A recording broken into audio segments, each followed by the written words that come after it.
皆さんこんにちは、こんにちは。筋肉忍者、アシです。よろしくお願いします。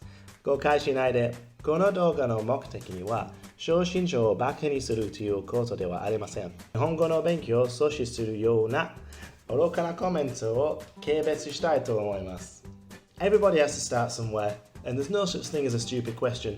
The focus of this video is to point out the point where Japanese is mystified or made out to be more difficult by other beginners that would therefore stop other beginners from wanting to learn Japanese. My first comment here is the case in point. It says, "Hello all, I think after invention of Google Translate, do we still need to learn languages? Whereas it can do it for us in just seconds. I think we shouldn't. What do you say?" I say, absolutely not. Languages are for communication. You can't chat with someone through your phone. That's just silly. And what if you're watching a movie? You don't want to sit and read subtitles all your life, do you? Would you rather look at your phone so you can see what Google Translate says the movie says? Don't be silly. Good afternoon, everyone. Here's a lesson on verbing nouns, or how you can use a verb phrase to modify a noun by simply placing it before the noun. An example would be ice cream eating Bruce. In Japanese, you'd say ice cream o taberu Bruce, and it means just about the same thing. What? What? What does it mean? I don't know. This is the thing with traditional language learners though. They tend to use so many overcomplicated English terms and they end up bewildering and mystifying Japanese to the point where it puts people off learning. I mean, if I want to teach you a new word in English, are you going to worry about whether it's a fronted adverbial or if it's a causative passive tense, or are you just going to say it and use it in the right context? Exactly. Do the same in Japanese. Station. Also station. It's simply not true. There's a time and a place for hiragana, katakana and kanji, but in Japanese it's just as acceptable to write in any of their alphabets. Every Japanese person, or someone who speaks the language professionally, will tell you that anime is a terrible way to learn Japanese. No reading, no speaking and writing skills, no knowledge of grammar and formal or informal speech, etc. Keep thinking watching TV will teach you one of the hardest languages in the world. Well, it did.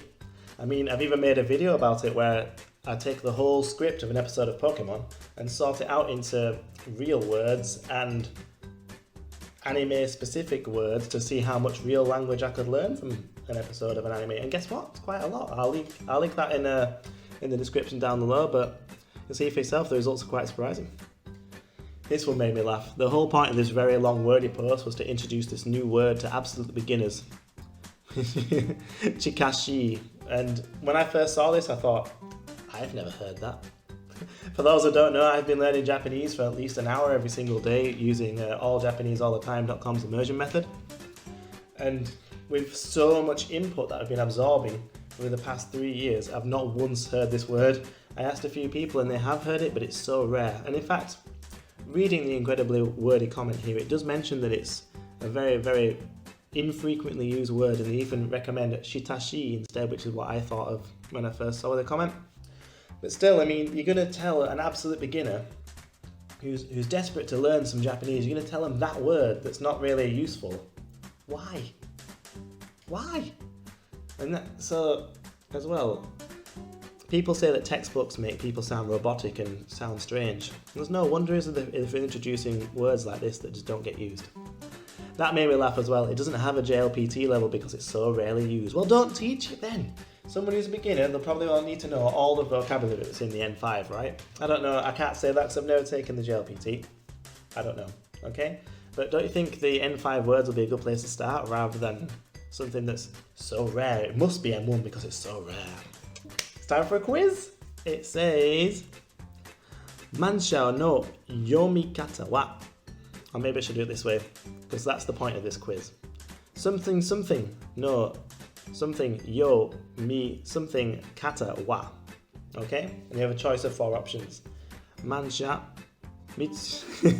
mitsukuruma, mitsusha. Okay? And then it gives you the meaning underneath. Okay? I like how they've written it out. See, this is another thing about confusing newbies, because they've written this as if, obviously it's a test, so they want you to guess the reading of mansha, the first 2 kanji in that sentence there. But then at the same time, They've assumed the person reading it doesn't know the reading for yomeru or kata. So they've explained those ones, and those ones are JLPT N5 words. I looked it up. But mancha is not. It must be so rare. It's never, it is used. It's quite a common word. But even still, why would you do that? Why would you expect someone not to know? That's why I feel as if the JLPT just has little or no regard to real life application. I mean, and that previous comment proves it, doesn't it? Absolutely. Now this one was a long list of do's and don'ts in Japanese, and it made me laugh so much because I barely agreed with any of them. Do use children's educational shows if you're starting from scratch. Yeah, okay. Alright, yeah, I agree with that. That's cool. Use news, yep. Interviews, yep. J-dramas, yep. As a reference for proper diction and sentence structure for natural flow of the language.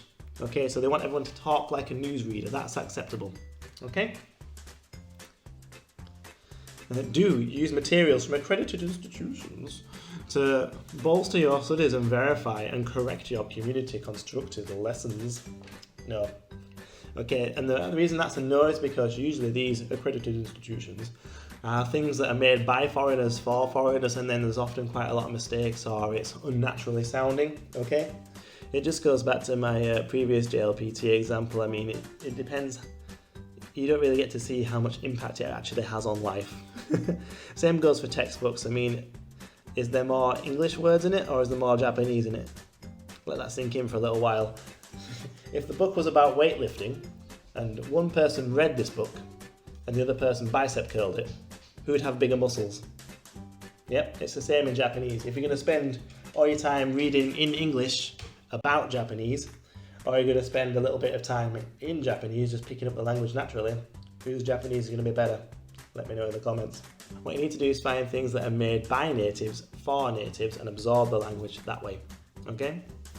Do use audio and video in my studies. Okay, but next you say I can't use anime, so where am I supposed to get my audio and video from?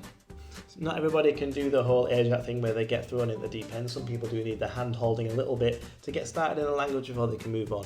I had Japanese lessons for a year before I started AJATT. I wish I'd have started AJATT sooner. But you know, it gave me a nice little basis to start off. Do not use anime as a resource. Not even music. Most especially not manga. All these are full of terrible grammar and slang. Can somebody just put this paragraph as a sticky? Way too many people are telling others to learn Japanese from anime, and don't ever do that. Thing is, right? Okay, a lot of people, in fact, no, every single person I know that has got a decent level of Japanese has achieved it through anime. I would love to know what this person's level is, not because it's a competition, because it's really, really not. You're learning something brilliant, okay? But at the same time, they're telling the other people do's and don'ts. I mean, think about any conversation you've had in English today. Did you use poor grammar? Have I used poor grammar in this video? Well, did you use any slang? I probably used lots of slang. Did I talk like a robot? Nope. And that's because I didn't use textbooks to learn how to speak English.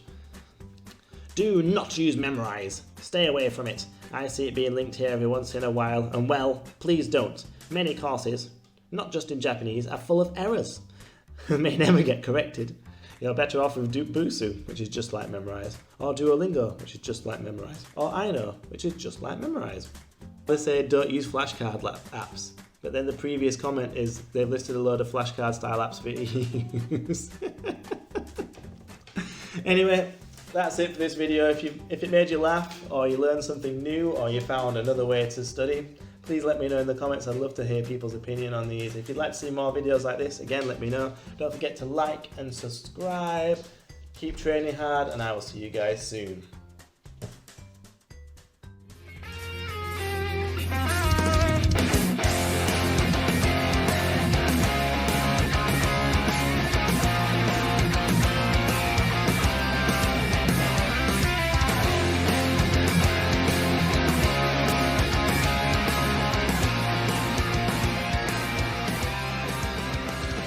Love this one.